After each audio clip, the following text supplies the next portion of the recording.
King of Podcasts Radio Network proudly presents the Wrestling is Real podcast, because wrestling needs us. And sometimes I ask myself, when I do these Wrestling is Real podcasts every week, and I have to get in front of this microphone again, as I've done for the last 8.5 years, and I have to continuously subject myself to a continued decline of the WWE creative product. Now, we could go ahead and praise the fact of how much they're making right now. The incoming windfall of cash that's going to be coming in thanks to Peacock, which we talked about a couple weeks ago. But that only feels good as a fan if the product was actually holding up to snuff. Now, SmackDown to a point, we're getting that.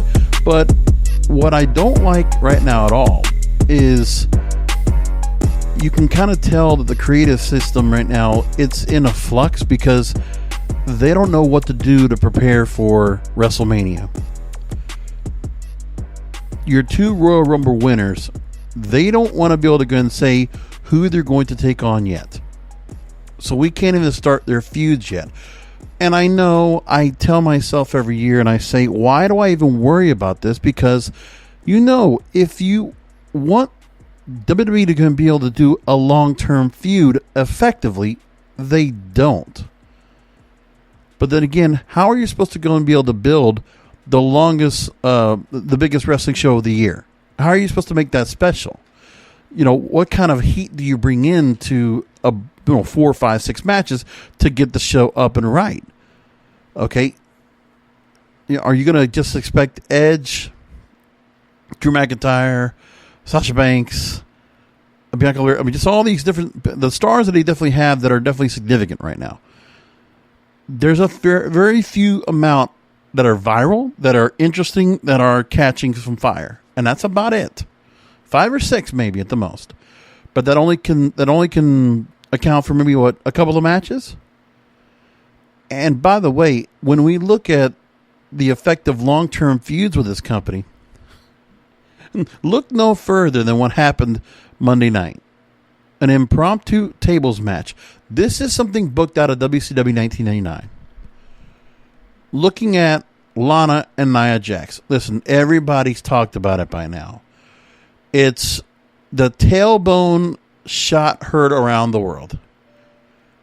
Nia Jax taking the fall, where it wasn't so much her ass cheeks being able to go ahead and break the fall on the hard apron, heading down to the floor. It was the fact that she hit her tailbone probably directly.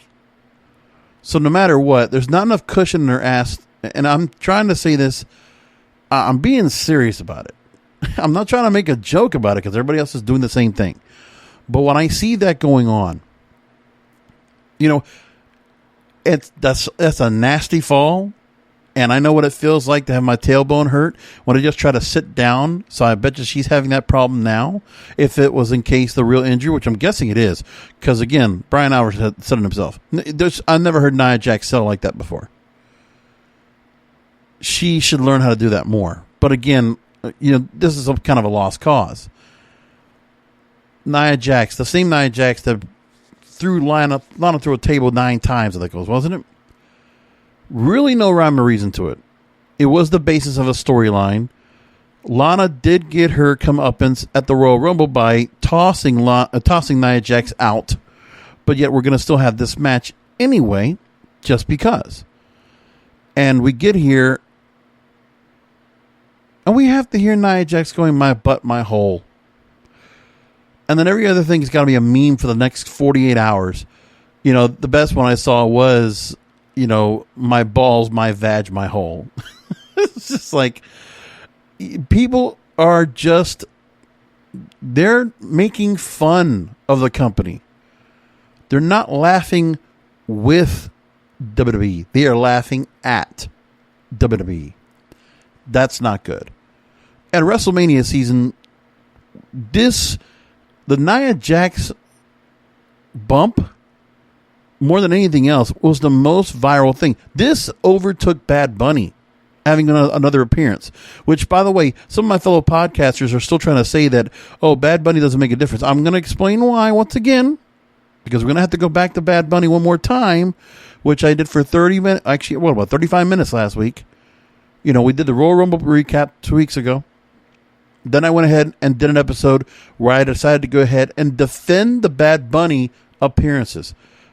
As if I had to do it. But again, some people just don't know. And you know what it is too? I can't knock anybody for feeling that. I really can't. I understand there are some people that are just out of touch that way. You know, if you're only playing Badlands or a GTA or whatever the new game is right now, you know, if you're gaming, you're watching anime, you're doing other things going on, you're watching other stuff on your phone or your tablet, I got it. Or you got other things going on with your life. Okay, you're not going to know who Bad Bunny is. For me, I listen to his music is part of the other music I listen to on a regular basis. Just a little background. You know, when I drive for Uber on the weekends, you know, I do kind of throw my Latino hat on, right? My Latino card, I'm flashing it. Because when I'm listening in the car, you know, I'm just trying to play up the whole, you know, hey, what's the best way to put it? Well, you know, I mean, just for people in the car, I think they just I want people to know I'm not too, you know, I don't know, if I blend in and act a little more exotic, I act a little more Latino, you know, add the flair of a Cuban American like I got, you know, add my Hispanic heritage into the mix. Just, I don't know, it's just something where I like to play a station that's out of the Dominican Republic that just plays not just your standard reggaeton music, which is what Bad Bunny's a part of, but his songs are definitely played on the station. But in this particular station, it's called Turbo 98 FM. If you look for it on TuneIn, you can listen to it 24 hours. They do put some commercials, but honestly, the commercials don't even bother me so much as the music selection is just, I love it. Me being a guy that, you know, grew up clubbing in the 90s, when all the music, whether it was hip-hop or dance or pop or whatever, or rock, was thumping. It was like, it had a pace. It was energetic. It was moving for the most part. And that's what we heard in the clubs. And what happened was, you know, today, music really doesn't get that kind. Like the EDM does, but it's only to a certain level. It's a different feel. But for me, I enjoy, you know, 130 beats per minute, you go floor to floor, just boom, boom, boom, boom. And the Dominican style of underground, what they call dembo music, which is the sound of the reggae music, the reggaeton music, the doom, doom, doom, doom, doom. When you hear that, that's the dembo. Doom, doom, that's dembo. And there's a Dominican style. This goes super fast. Doom, I mean, just something else that's just amazing. And, you know, the lyrics, the rapping is fast, and it's just like, there's just a fire to that. It's exciting, it's exhilarating. And when I'm driving, I can just hit the pedal to the metal, and I can ride. You get around the city, just go bouncing around, you know, from one part of the city to the other, heading down, you know, airport ride to Miami, heading back up to Stewart, whatever it might be. I will be, you know, just having a good ride in the car, running around, listening to this music on Turbo 98. And, I mean, there's other music I listen to as well, but this is just something I get to. But anyway, if you listen to it, it's just another level of music. And I wasn't even a huge, big reggaeton fan, but like I said, I did some projects a couple of years ago that got me more into it. And then when I went to my trip to the Dominican Republic, you know, before pandemic, and I got to hear the music over there, I was just like, man, it's just a different flavor. It takes me back, and I enjoy it, and it's just so much fun. So Bad Bunny, back to him. His ratings, if you notice the ratings right now for Raw, okay, the ratings are still among 18 to 49. It is still among the top in all of it. So here's what I'm talking about. There are only two shows. Remember that WWE right now, they occupy in 18 to 49, 18 to 34, and 25-54, they occupy 3 of the top 5 spots for cable telecasts among the entire night of cable lineup. Okay? Now, it might not be pulling the most audience. That's news. And now there wasn't any sports really that actually was in play that would have really made much of a difference either. It really was just news that really encompasses people watching for 2 million, getting 2 million viewers on cable. So for wrestling to come on 8, 9, 10 o'clock, WWE for 8 o'clock, 9 o'clock, they were number 1 and number 2 this past week. Now the overall rating was what, 1.715 million viewers, 1.8 million viewers to start off the night. But again, their numbers, no doubt about it. Men 18 to 49, they're dominating. Same thing with the people, and they dominate in females. So they're getting the younger demographic on Raw. Now, I didn't get a chance to see necessarily what they did when it comes to their ratings over on SmackDown on Friday nights. But I imagine the same thing goes as well.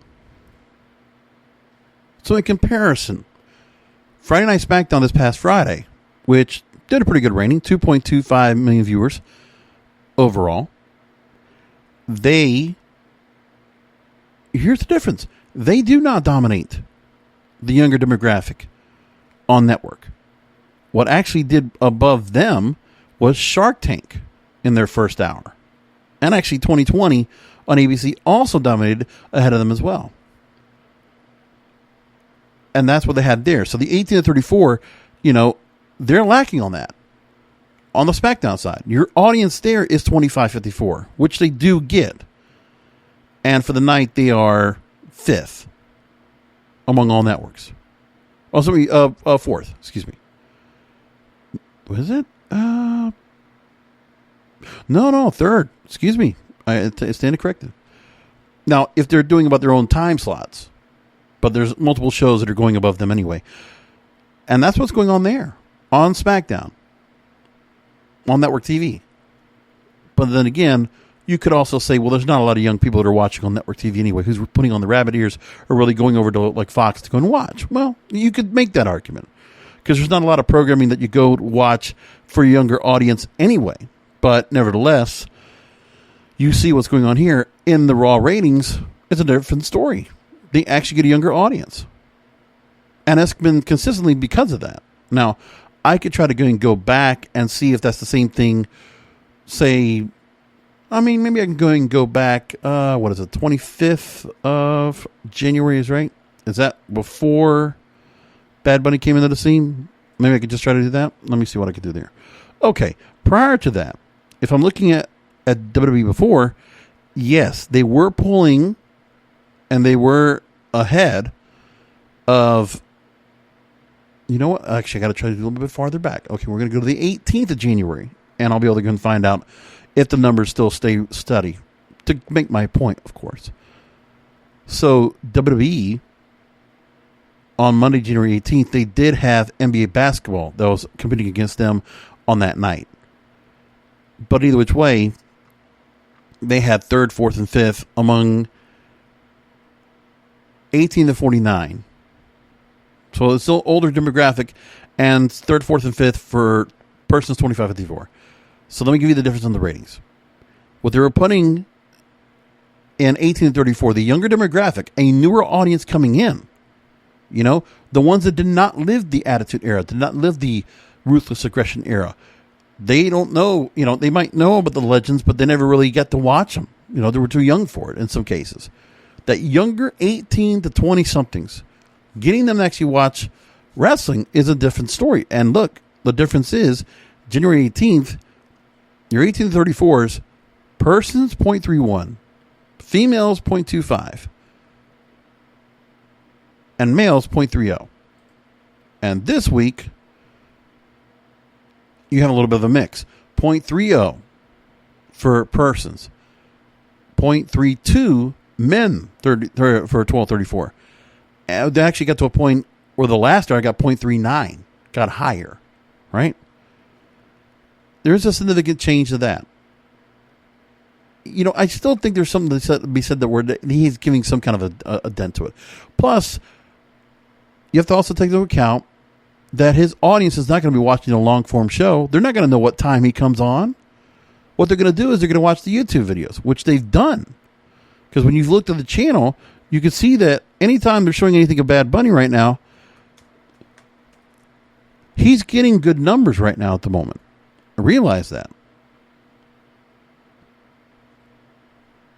So among the things that Bad Buddy's already done from YouTube, if we're just looking at his numbers on that, his performance at Royal Rumble, 3.8 million views. So that's by far bigger than anything else. His Royal Rumble appearance, 1.8 million views. His Miz TV appearance last week, 1.6 million views.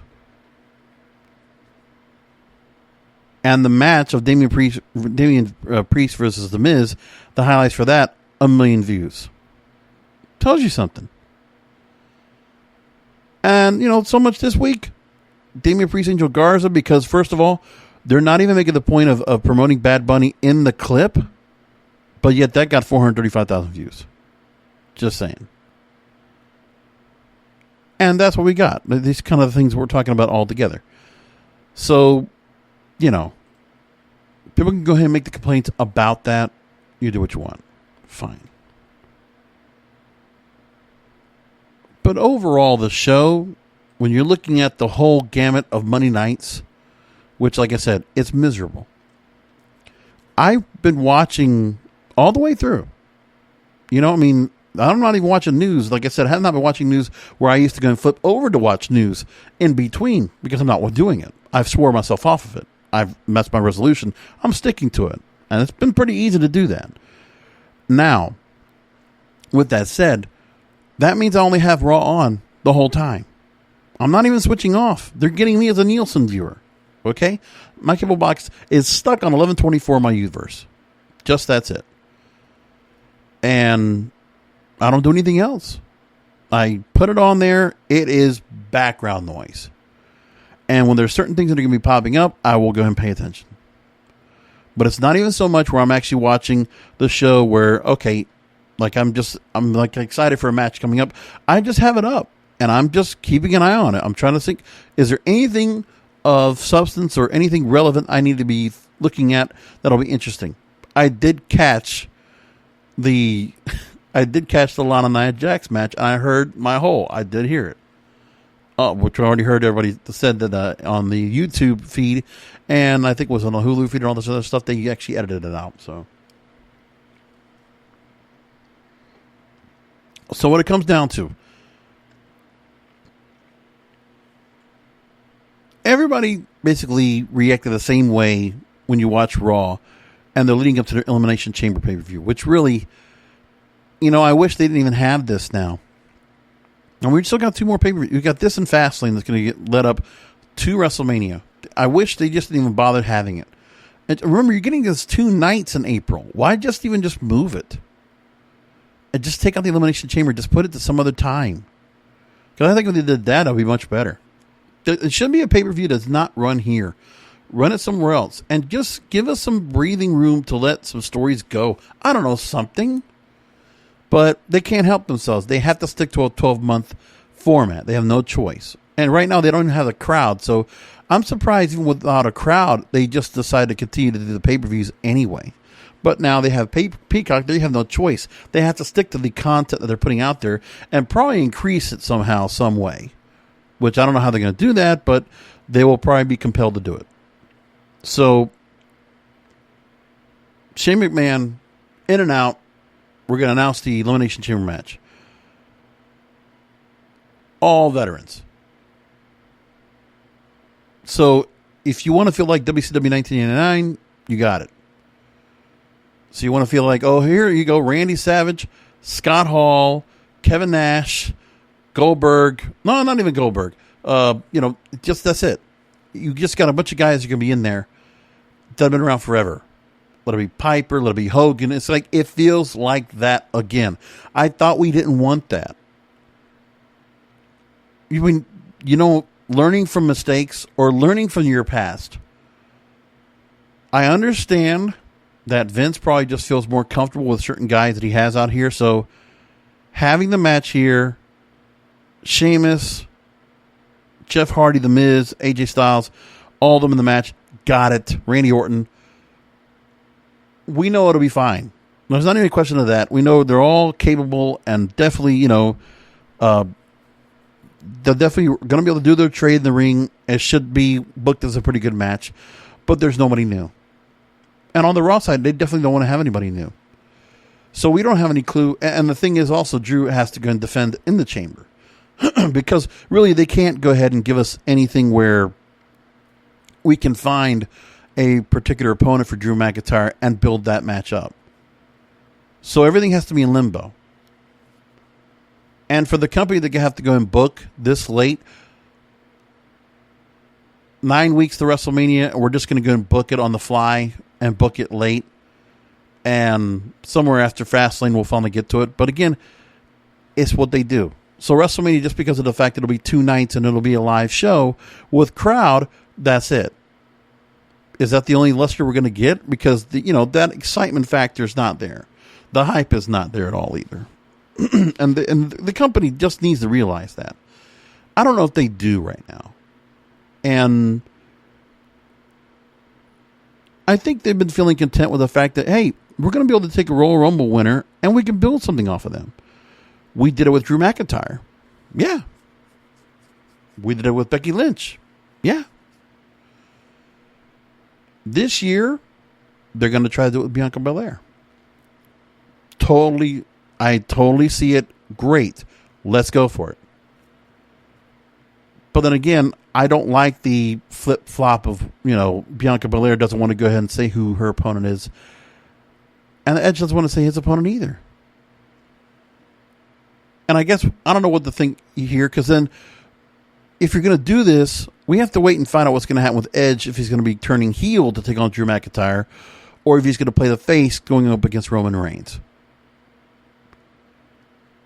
I mean, I don't think they're going to go and try. I mean, could they go and consider having Drew McIntyre drop the belt Elimination Chamber right before WrestleMania? I don't think so. So what is this all about? It's filling time. It's just filling a spot. They have to put a match there, so they have to put a main event. Here you go. But no one with any kind of feeling is going to say, oh, Drew can drop the belt here. Never say never, sure. But I don't put it. Like, if I had to bet it, I would just go and bet Drew would win. He'll come away with it. I just don't see. They've booked him so strong. How would you go ahead and take him down? And who's even worthy right now to go ahead and take that match? So they want to go and give Drew McIntyre and Sheamus. They just so, okay, fine. And, they did the heel turn last week. Really didn't play up on it this past week at all. And left it there.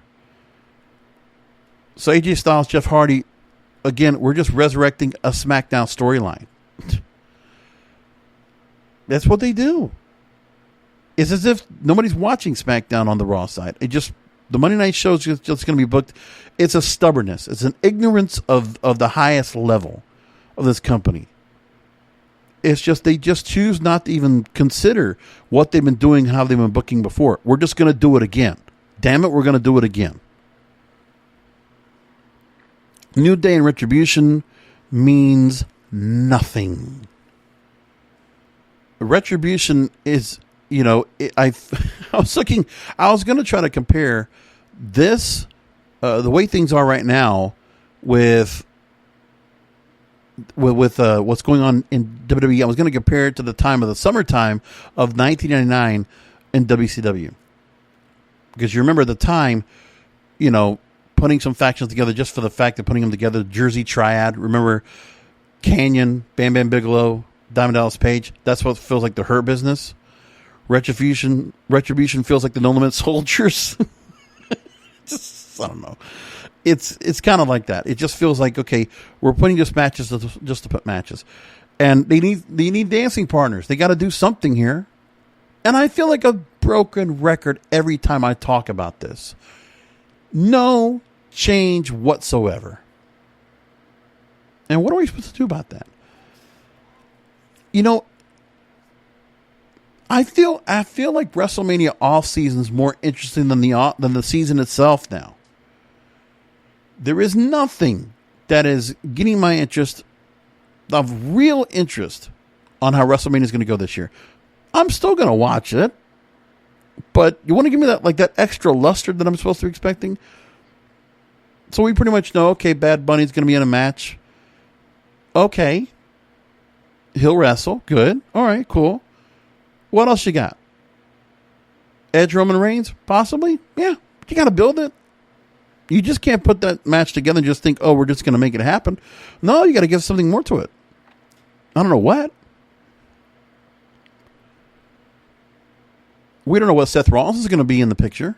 He'll be coming back. And I don't know what they're going to do with him. And other than that, okay, Charlotte Flair, Lacey Evans, you got that feud kind of brewing up. And I think there's a little bit of something there with Ric Flair, with Lacey Evans. I think there's something good about that. And I hope it's not Ric Flair just sticking around with Lacey Evans just for this. I hope it's a continuation. Because I think Ric Flair's attachment to Lacey Evans is actually helping her to escalate and to move up and to get some heat. I'm starting to feel like there's some heat with her now. But the problem is Charlotte Flair doesn't have it's just not a face. She's not a good face. And she doesn't work without heat. She's got to be a heel. But even then, her wrestling's kind of lacked. I don't know what happened to her, but she's not as crisp and she's not as sharp as she once was. And I feel like, this is my opinion, that I think that maybe she's definitely putting the effort in, but I think her heart's not in as much. I think Charlotte Flair, they rode a rocket with her several times. Again, 13 times in the title already. There's all the success that she's shown in the company. So they've made her a veteran pretty quickly. And what else is left for her to do? And that's what's going on here. Lacey Evans shouldn't have been the opponent. It should be Rhea Ripley. You have a story there anyway. And for the most part, this company, if they can get a little bit of something working on some stories that might not have been theirs to create, but they can just work off of them, it's probably better off. But they don't want to do that either. I don't know. It's the ignorance and the stubbornness of this company they're doing right now. And then The Miz, again, Money in the Bank briefcase means nothing. And at some point, are we going to do something with him? Is he actually going to be relevant at all? Because first of all, I think, it'd be nice to take the briefcase off of him. Because does he need that around while he's dealing with Bad Bunny? Listen, The Miz working with Bad Bunny right now, that's a good thing. And Miz doing matches like this where it doesn't matter, again, Miz is Miz. And it will work. Okay, Miz and Morrison working together, and Damian Priest will get a push from this. Okay, you can already feel the effect right now that Damian Priest is starting to sound more important. His attachment to Bad Bunny is working. I think it's working. I think it's good. And, with Damian Priest, it's the extra level of dimension that we didn't have with him. He was just this partying kind of guy that's kind of just lurking in the shadows kind of thing. And now we got something more to him. A little flavor to him. A little spice. Without even trying, that the company actually just did something where allowing the attachment of Bad Bunny to Damian Priest, and Damian Priest being basically the mentor and the kind of like the handler for Bad Bunny, the conduit, the ambassador, while Bad Bunny's, coming and making appearances with the company. Wish I knew what they were doing in terms of a contract. If Bad Bunny's coming here on his own accord, or if he is getting paid for it. I don't know. But I wouldn't be surprised if Bad Bunny's being kind of a part of this and just just cover my expenses because he wants to be a part of this. And, for Bad Bunny, he has no concerts to perform. Because right now, he would have already a couple of albums right now. And if he could, he would probably be touring World Tour right now. World Tour, no doubt. But now he's here. And they get to use him. And who knows, they can have him perform at WrestleMania as well. Why not? Pretty good stuff. It's a nice little thing. And I think that's one of the advantages they have. And again, there's nothing else going on Raw except a bunch of old veterans working for the main event for the title. You got guys with 50-some odd years of experience combined? Randy Orton go back, 2001? Edge? Not Edge. Edge, I don't know if he's going to be in that Raw part. I think, again, his appearances, that's one thing. And then AJ Styles, come on. A TNA original going back to the early 2000s. Sheamus going to 2005, 2004, whatever it is in ECW, or 2005, right? It was 05 or 06, I forget. And then, you look at the rest of what they have. When I'm looking at the rest of Jeff Hardy, obviously, okay, back to the 99. I mean, you got some guys that are 15, 20-year pros. And they're here, and they've been part of this company, and AJ Styles has worked his way in. He has got the good graces now of the company working here, and that's what we got. And then seeing Keith Lee and Riddle face each other, because now, they're not really much of anything. And we do have a triple threat right now for the U.S. title. I think letting Bobby Lashley drop the belt in this new angry, really like diabolical persona, which is like a mean streak in Bobby Lashley we haven't seen. This is great. And I'm going to let you in on a little secret, guys. This is kind of what Bobby Lashley was doing in Impact Wrestling. Just saying. This pretty much is the same idea. Because Bobby Lashley was a mean streak in Impact Wrestling alongside MVP. We're just kind of getting back to that again. And it's finally good. I don't know where MVP's got the stroke back there, or just those guys have the stroke back there. But, okay, the little tete-a-tete with Shelton Benjamin and Cedric Alexander, that's a little back and forth, whatever. But for me, when I look at Bobby Lashley and how they're being booked right now, he's had his number with Keith Lee and Riddle. They're going to do that. Having either Keith Lee or Riddle win the U.S. title, that'd be a nice little move. But I don't know what you do next. But I think Lashley, why that guy, and one of the things I'll tell you too, if you could book Brock Lesnar back once again, can we just get him to go and take on Lashley like they had planned? Not that they had planned, but like they should have. Because I still think a Brock Lesnar-Bobby Lashley match booked is really good. It's really good, and it would do really well. And I think it's a necessity at this WrestleMania. Are they going to do that? No. No, of course not.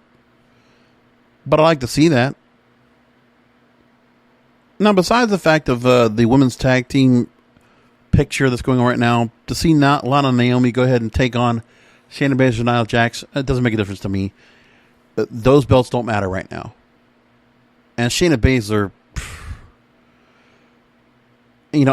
she should ask to either go back to NXT or move to SmackDown or something else. Because it's a shame that she's being... really, Nia Jax is dragging her down. I'm just saying it. Nia Jax, with her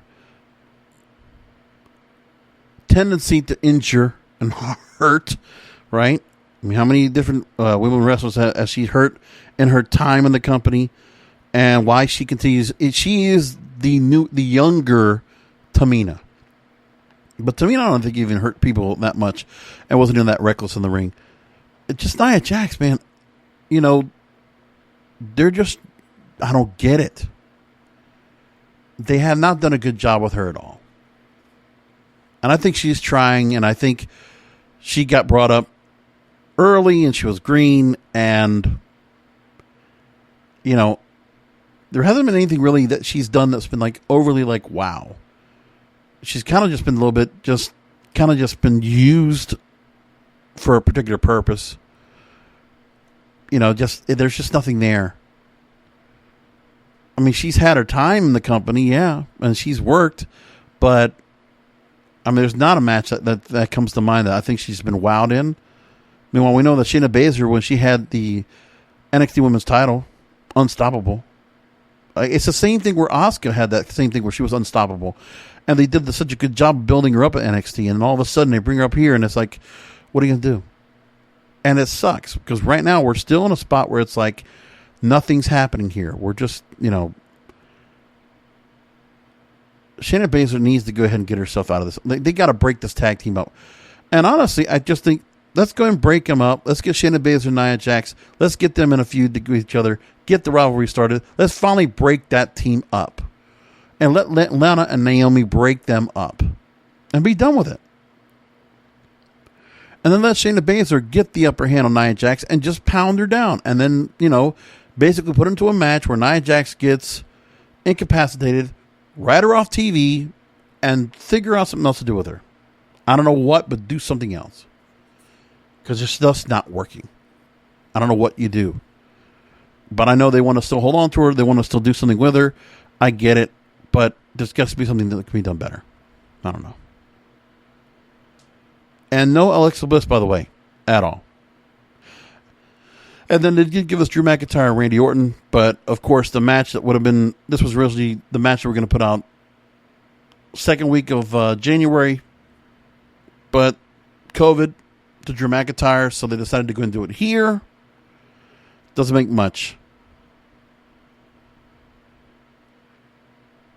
And it is what it is. Anyways. Could I go and continue to talk about Raw and continue to just run through it and just not be happy about it? Sure. But I don't like it. I just can't keep subjecting myself to continue to go and just complain. And that was one of the things I wanted to make sure this show that I did not just continue to be negative on a regular basis. Because I felt like I was always negative every WrestleMania season. And here I am again.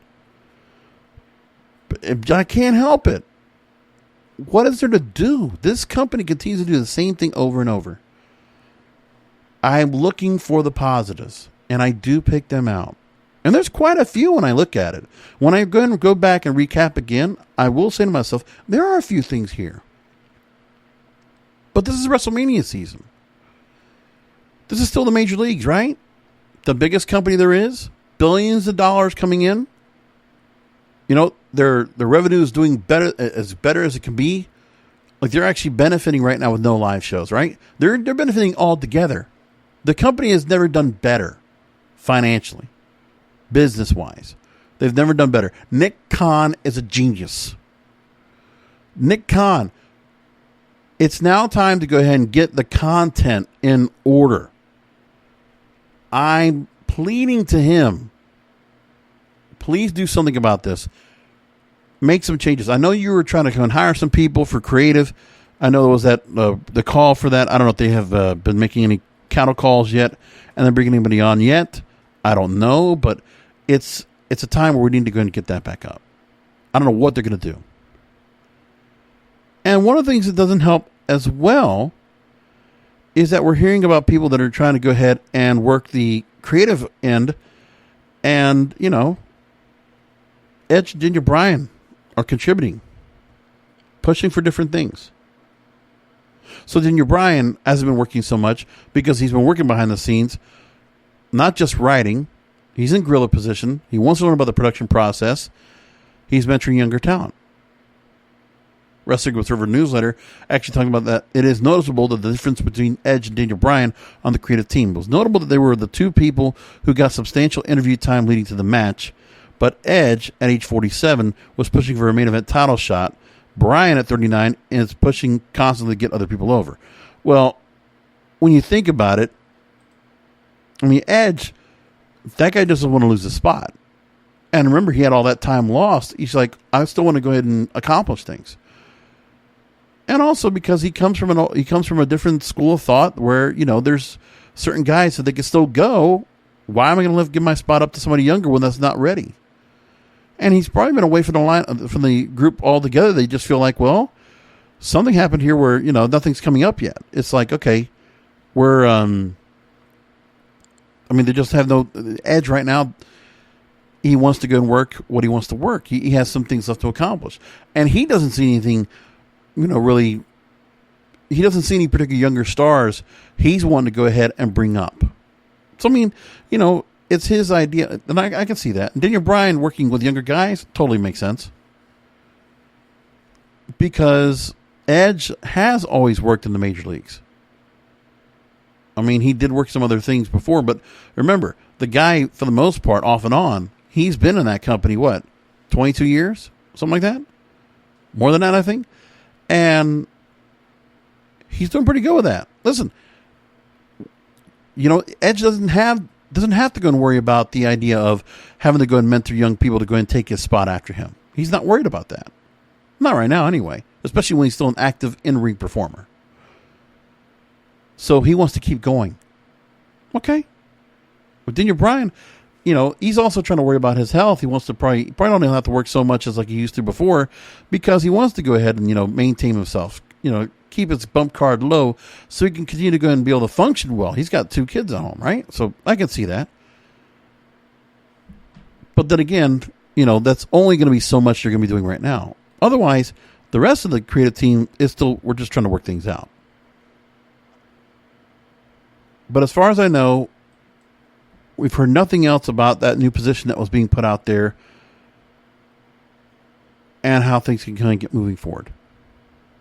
We're learning some new stuff from Eric Bischoff, talking about the creative team and what they're doing. And how things are really working behind the scenes. But again, it's Eric Bischoff. Take it with a grain of salt. Sportskeeda reports that Eric Bischoff sat down for an interview with Lucha Libre Online's Michael Morales. Spoke about his brief return to WWE and why he was released. And Eric Bischoff, remember, was SmackDown's executive director in 2019, was later replaced by Bruce Pritchard a few months later. And Eric revealed that Vince McMahon decided to release him, and Bischoff added he agreed with the boss's call. Eric realized early in the job that there was a lack of creative chemistry between him and the company. And he explained that a healthy creative environment is where people get along with each other and collaborate seamlessly. And he said that the company's a fast-moving train. He found it hard to keep up with the pace of the proceedings. So here's what he said. It was Vince's decision. But again, it wasn't the one that I agreed with. It became apparent that to me early on the chemistry, the creative chemistry in WWE was not, in my opinion, it wasn't a healthy creative environment for me. It worked very well for WWE, I guess, but for me, creative is as much about the energy, how well people get along, how well people can collaborate. And because WWE is such a fast-moving train, it was really hard to get on board and to get up to speed with their pace and the way they did things. Now, he also said that it was a matter of, Vince and I are still friends, quote, I'm still friends with a lot of people, including Bruce Pritchard. He's one of my closest friends. Still friends with a lot of people in WWE, but the chemistry wasn't right. And he also mentioned that his situation to meeting someone is like an online dating application. Because there's a lot of excitement initially when you exchange texts. However, when you realize during the first dinner date, the chemistry is non-existent. That's how he kind of put it. So there's just a point where, is there anybody that could come in? And that's the other thing you got to think about as well. And I really never take the time to think about the fact that, because I'll get caught up in the hype and the buzz that all the rest of the internet wrestling community does about the fact that creative sucks right now. They need to do much better. And they have been not doing the right by the wrestlers for a long time. Yes. But what we have to consider is this. From a business standpoint, who is out there that is doing the right by the company that's actually doing something where they are able to go ahead and put together great content, right? Think about that. When you think about where they are, is there anything right now that says that, okay, we feel like,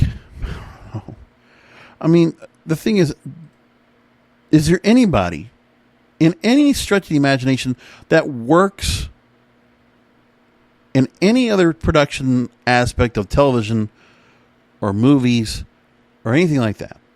Okay, anybody can do episodic TV, showrunner. Okay, and television, all the shows we enjoy, the Breaking Bad, the Sopranos, give me something new, Queen's Gambit, Bridgerton, right? They're all showrunners.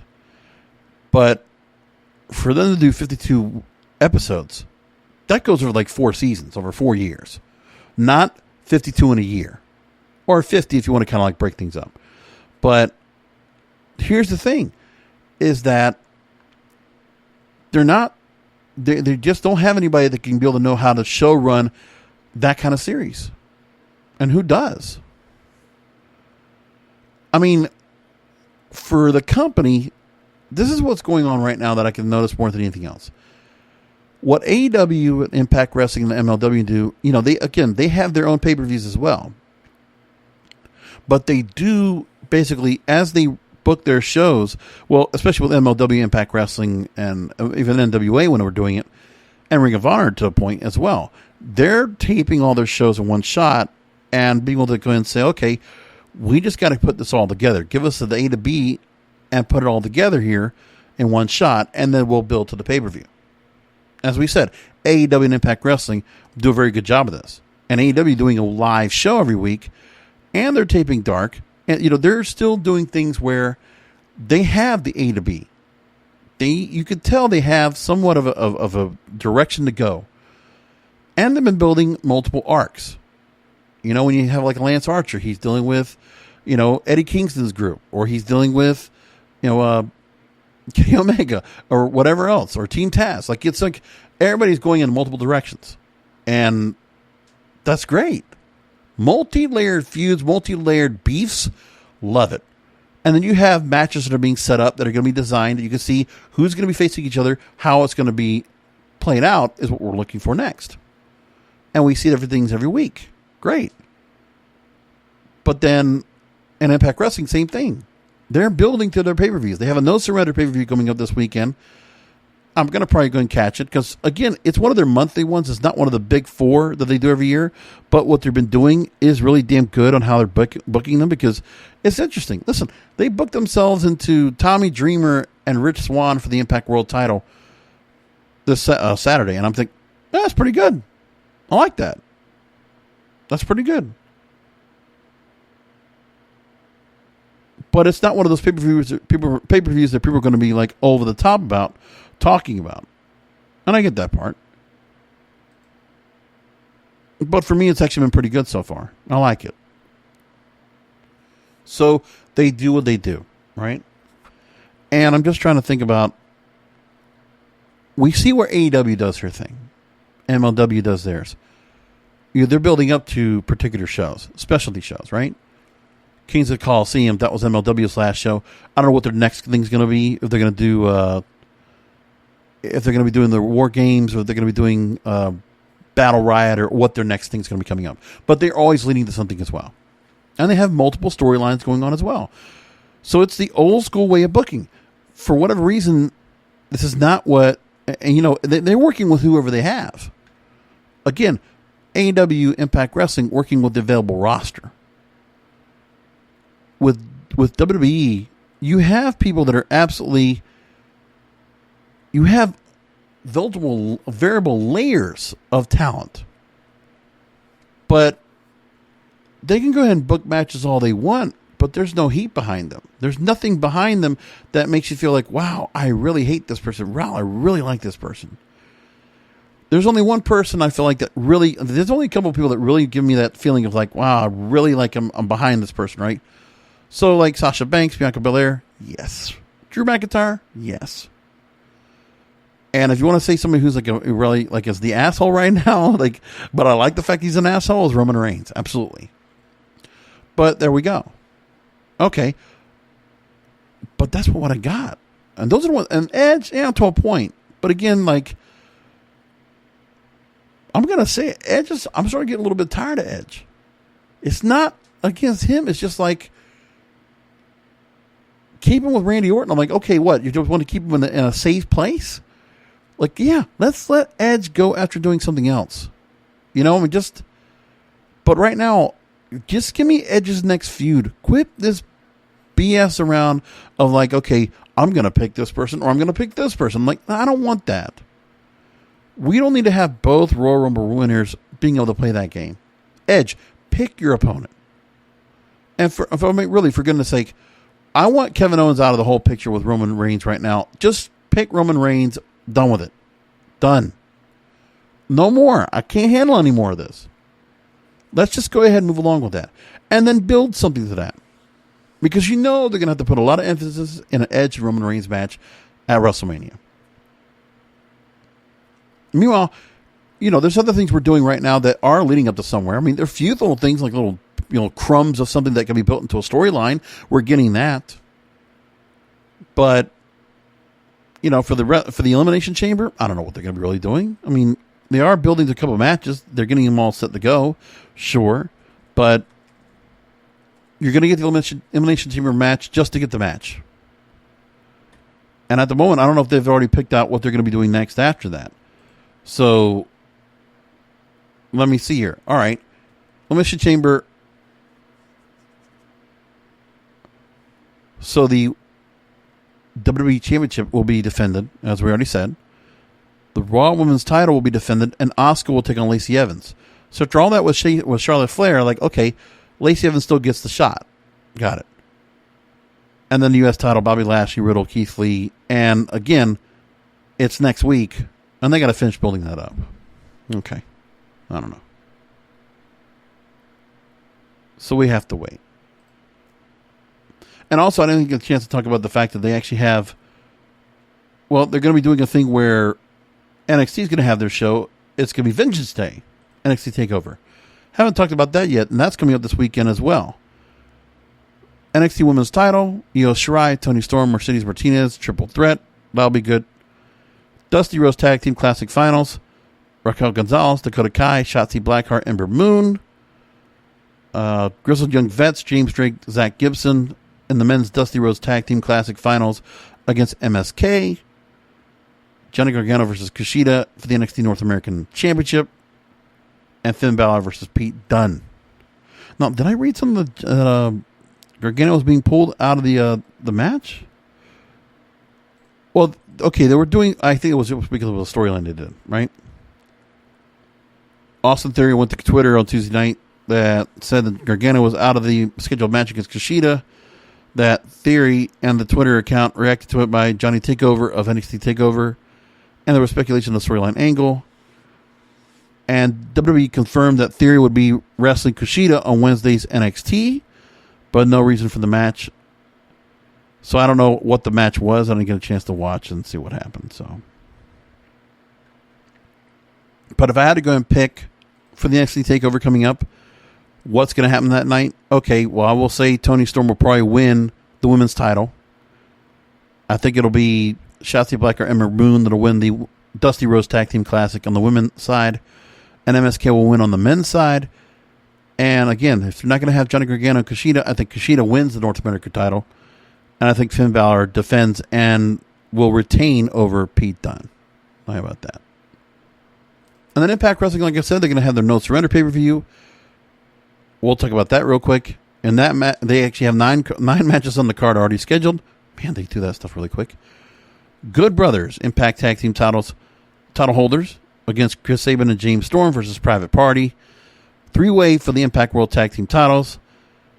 And I'm going to say Good Brothers retain. Again, Impact World title match, Rich Swann versus Tommy Dreamer, which Swann will retain. But I think Moose will have something to do with that. TJP versus Rohit Raju, accompanied by Mahabali Shera, who's back now. And that's for the Impact X Division title. And I think TJP will drop the belt to Rohit Raju. And I think Mahabali Shera coming back is a kind of a tell. Eddie Edwards accompanying Matt Cardona versus Brian Myers and Hernandez. That's an interesting match. I think Edwards and Cardona take that. Then you got a triple threat revolver to determine number one contender for the Impact X Division Championship. Ace Austin versus Blake Christian versus Chris Bay versus Daivari versus Josh Alexander versus Suicide versus Trey Miguel versus Willie Mack. And a triple threat revolver is a gimmick match, but we don't know what the match is actually supposed to be. At least I never heard of that. So Jake no longer is a Diener. He's Jake something, cousin Jake. So Jake something now takes on Diener in a singles match. I think Jake something will win. Fire and Flavor, what I really like in the tag team division for the women, the Knockouts tag team titles on the line against Havoc and Nevaeh, and I think Fire and Flavor will retain in a Texas Tornado no disqualification match. And then you have a 6-person knockout tag team match, Jordan Grace, Jazz, and LDB against Deonna Purrazzo, Kimberly, and Susan. And then let me see here. Then you have, which is really interesting, I guess, do we have like a little bit of Lucha Libre kind of working on things right now? Like a little bit of the AAA is working right now. So Black Taurus is now accompanying Crazy Steve and Rosemary as part of Decay against Tennille Dashwood and Triple XL, Ace Romero, and Lawrence D. So I think the K wins that match. I think Jordan Grace, Jazz, ODB win their match. And like I said, Jake something will beat Diener. I don't know how that all worked, but we'll figure it all out. A couple things I want to bring up about AEW. I'm really enjoying the Inner Circle storyline. So MJF, what I didn't think they were going to do. Sammy Guevara leaves the Inner Circle. So I think Sammy Guevara is turning face. That's what I feel like. I like it. I like it a lot, man. They've done a really good job with Sammy Guevara. He's feeling like a star. And this was a pretty stiff move. How's this going to work out is the next thing. Even the stuff that they did with MJF, backstage, the camera coming in, it was, good attention to detail, good continuity. And they did it. I liked it a lot. Good stuff. I don't know what to think about what they're going to do next, but it's really been good so far. I like that. The Kenta stuff I never got to talk about last week, and I think Kenta and Jon Moxley, that's just fantastic. Let those guys go and go at it. That's great. The Kenny Omega character right now is on fire. I love everything Kenny Omega. This heel character with Don Callis has been amazing. It's just so good with the Bullet Club. It's one of the hottest things there is right now. It's really, and AEW, I know they have not been stacking the card with shows, every week like they have. Even Beach Blast was it was good. I liked it. But you could tell there were certain matches that was okay, they're not just blowing you away. Listen. And they're not having to. I didn't know about Joey Janela and Darby Allin, when they were going to start the TNT title match. They were going to start off with that. But I liked it. They were tearing it down for 10 minutes. I thought it was great. And, there's other guys they have, again, where it's you have certain stars that they're not here. You don't see them, but there's this and that. Thunder Rosa coming out. Love her. And the thing is, there's just certain stars you don't see too much. We don't see a lot of Team Taz. They're in and out. They had a Kingston group in and out. And it's just what they do, man. It's just, they keep it fresh. It's not just a rehash over and over. There's a couple things that are definitely consistent. Moxley, Omega, Inner Circle, Young Bucks with appearance. Sure. But it is a fresh change of pace. It's never the same show every week. There's a formula they have, but it's the wrestlers are getting shuffled around. So you're not just seeing the same wrestlers on the same segment, which I really like a lot. AEW, it's as good it's as good as it gets for them, and I like it. And they just need to keep it going. And there's no complaints from me here. I don't have any. I'm enjoying it all. Right now, it's been very good. MLW, I still got to go and talk about. It's been good. I'm glad that Selena De La Renta's back. Love that. When it comes to, the Filthy Island stuff, I'm looking forward to that. I haven't watched the new show, but I saw Leo Rush is now AAA World Cruiserweight Champion, and he's unifying the MLW and AAA titles. You know what I think about Jacob Fatu? I think he's fantastic. Whenever they're going to do the next big pay-per-view, Jacob Fatu and Alex Hammerstone, that's the next match that's got to come up. We're going to see that down the line. That's a match I'm looking for. That's going to be a good one. And the Contra stuff I like too. And I was kind of surprised. The Injustice is now kind of turning face, where Contra is now starting to build its forces. A couple of new guys, Mads Kruger and Davari and all this. And I'm okay, I want to see where they're going to go with the Contra gimmick. It's been with us and it's been around, and I think they want to start creating some kind of a bit of a civil war here, where they already did take control of MLW for a short time. So what comes next? Because now some of the other guys that were kind of heels that had nothing to do with the beef of Contra, that's starting to get into play. And that's good stuff. So I'm liking it all. A lot of good wrestling out there. Nevertheless, a lot of good wrestling out there. But then again, I know that a lot of you want to hear about WWE, and that's what you do. But then there are some times you want me to talk about Impact and AEW and all, but that's always the pay-per-view stuff. And, I guess it is something where I just like to go nitpick on the bad stuff as opposed to going after the good stuff, which is always good. But I know I should take some more time and talk a little more, which I will go and take a little more time and talk more about the other companies. just as they're coming up to some more pay-per-views and some more things that are coming along. But I'll go ahead and take a look and see what they're going to be doing with No Surrender. I'll watch that.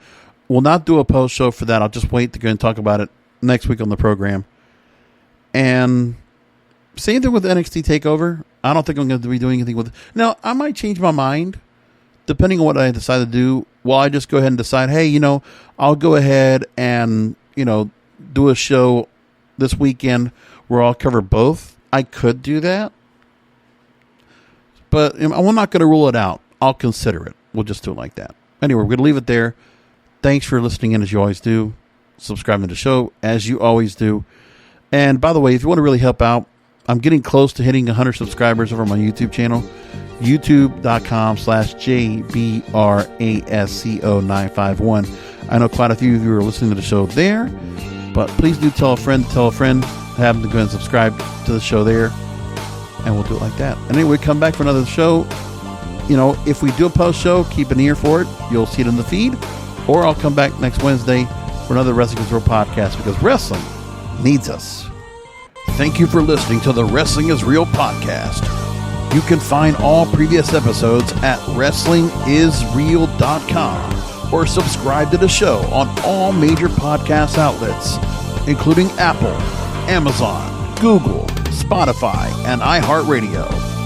Follow the King of Podcasts on Twitter, Facebook, and Instagram at King of Podcasts, and search King of Podcasts on YouTube, or type youtube.com/JBRASCO951.